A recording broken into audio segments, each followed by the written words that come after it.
Happy third day of Christmas, everybody. So today we're going to be giving out the lovely Stream Memories playmat. These are still available for pickup if you guys are interested in getting one of them off of the website, but one lucky winner. One.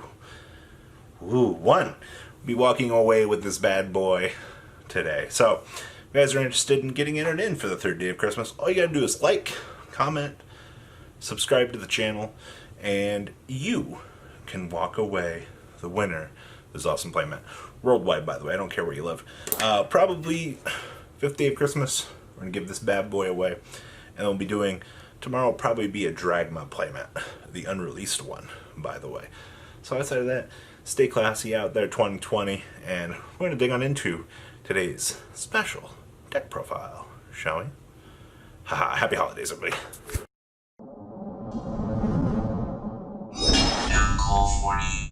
Hello, 12 Days of Christmas. So today we're going to be looking at Akino's list for Altergeist and Numeron. Now, I just want to say that this might not be the most optimal build to go about playing with this deck. But, with that being said though, this is a good opportunity, a good starting point for those of you that want to mess around with Numeron and other decks. Other good possible variants to the deck. Trickstar Numeron, not so much maybe Blackwing Numeron, but Eldritch Numeron being probably the most popularized version out there as of late. Now, for those of you that are unfamiliar with the many videos I have made about Numeron, Numeron Network allows you to send Numeron calling from your deck to the graveyard to fulfill the requirements for this. So if Numeron Network is on your field zone, and you control no monsters, you can possibly summon up to 4 Numeron Gate Exceeds monsters from your extra deck with different names. So basically, these 4 extra deck slots that you have dedicated here, you'll be able to summon these, and then you can make Utopic Zexal on your opponent. Now, in the case of going second, each of these has the ability of, it can't be destroyed by battle. At the end of the damage step, if this card battled an opponent's monster, you detach a material, singular material, from this card. Double the attack of all Numeron monsters you currently control until the end of the turn. So typically, you'll be able to, if your opponent has a monster on the field, you can swing on in, and then use the effect, because Numeron Network here allows you to fulfill the effects of your Numeron Exceeds monsters without detaching for them, which is quite insanely broken in the long run. So 1,000 to 2,000 to 4,000 to 8,000 for this super cheese OTK on your opponent. Your opponent's just like sweating bullets the whole time. Like, what's going on? Why am I just losing here? So that OTK potential is pure insanity. Like, honestly, people underestimate what this engine can do. People also massively underestimate what rogue decks can do with just being able to resolve Zexal. Now, if you don't think that that's crazy enough, and you're like, oh well, like what do I do when I summon all of these guys? There are other stray things you can do. You can play Hope of Memories. You can draw 4 cards. I don't know what you need to draw 4 cards in this deck for. It's not all that good.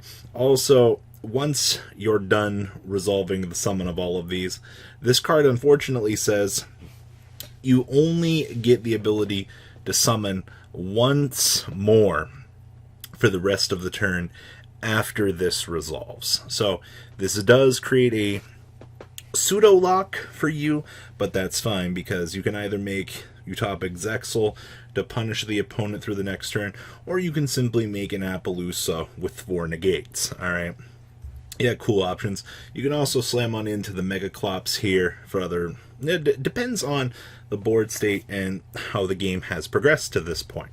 Now, one other point here I do want to make about this is, if you're trying to dedicate more resources to this, you can attempt to play 2 copies of each of these and do some other cool builds and variants and things like that.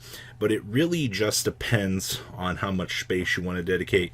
You know, you don't really get a lot of space to do Pot of Extravagance with the Numeron engine because of how much you're already trying to dedicate to things. So you kind of just, you go down one path or the other. I might be wrong about that at some point. Somebody might be like, well, you know, like, I can dedicate, 10 slots to this with Altergeist combo. Like, some big brain out there might be able to come up with it, but I don't think that's the best approach. So, the list here. So we have one copy of Altergeist Kungeri, being able to stop cool attacks and negate things is pretty cool.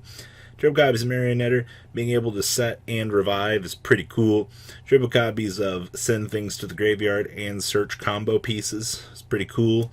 Then we have triple copies of the Multi-Faker, being able to special summon out the Bounce Man. Then, of course, we have 2 copies of the Bounce Man. Somebody had an argument for this the other day, which was wild to me, that they were justifying 1 copy of Ziliguidos as it was a brick. I was sitting here, I was watching it, I'm like, who in the world? You play 2. You don't play 3, and you don't play 1. 1's not enough at 95% of the time, but it's interesting to see people's thoughts on this. Triple copies of Ash Blossom, standard hand trap, and then we have triple copies of the Numeron Wall.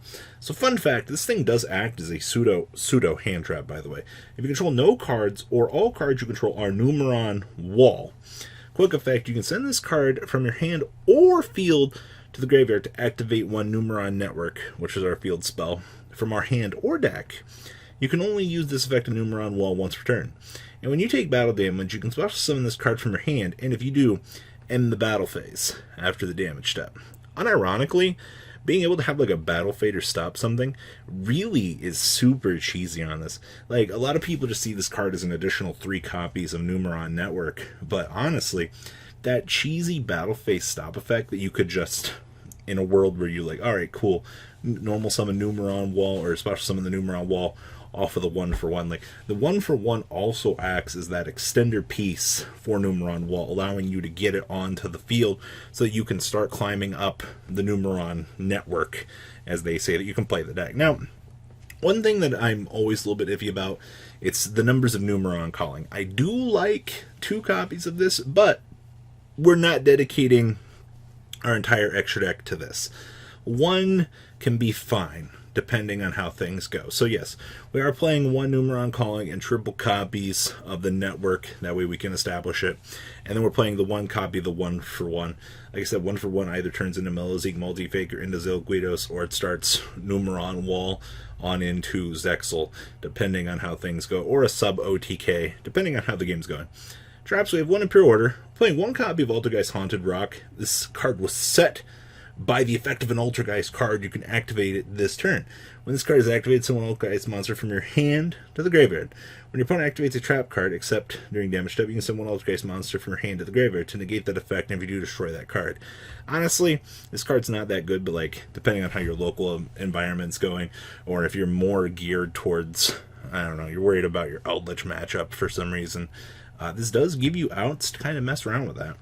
We have 2 copies of Manifestation, 1 Protocol, very standard, triple copies of Infinite Impermanence, triple copies of Personal Spoofing, triple copies of the Solemn Judgment, and triple copies of Solemn Strike. Down here in the extra deck, we have 1 Anima, 1 copy of Link Karibo, 1 Link Ross, 1 copy of Mechaclops Man, 1 Apollosa, 1 Prime Banshee, 1 Kidolga, triple copies of Hextia, 1 Zexal, 1 4 3 2 1 Make Some Noise. Down here on the side, we have triple copies of Nibiru, triple copies of Seer Mode, triple copies of Lightning Storm, triple copies of Evenly Matched, and triple copies of Heavy Storm Duster, rounding out the list. Now, as I said, you have a lot of cool variants, a lot of cool things you can do. If you want to try Pot of Extravagance in this deck, go for it. Will results be on par with what you really want? I don't know. I haven't tested it, but from what I've seen Akano testing with this list, this is very interesting. Like I said, you've got other cool variants. The Trickstar variant's been having a lot of success in Japan. And really, this engine almost feels on par with how Orcus was splashed at the beginning of the deck's life. You guys remember how crazy those shenanigans were, right? Like, full Orcus combo would just ruin people's lives. Now, you have Cheese OTK, or board removal, on into a full negation, on in, or into anything else that you really want from your extra deck, depending on, once again, how the game state is going. So once we get Puguri, you'll get the chance to do some really crazy things here in the near future, but when that stage comes, we'll have to wait and see how it goes. So guys, we will get entered into today's contest. Please leave a comment down below. Make sure you subscribe to the channel. Make sure you like the video. It helps out with the YouTube algorithm. That way everybody gets the chance to get entered in, and everybody gets to have a good 12 12 Days of Christmas in July, of all things. So, guys, till the next day of Christmas, I hope you guys are having your festive holiday cheer out there, and I hope 2020 is being very nice to you overall. Alright, guys, until next time, peace out. Thank you, patrons, for making the ride never truly end. Without you guys' support, well, I would probably be doing Truffle Shuffle videos for a living. Guys, please check out VanCole40 for all of your Cardfight Vanguard content brought to you by MCole40. And if you are looking to pick up singles, check out MColeGames.com for your trading card game needs. Thanks for watching, everybody.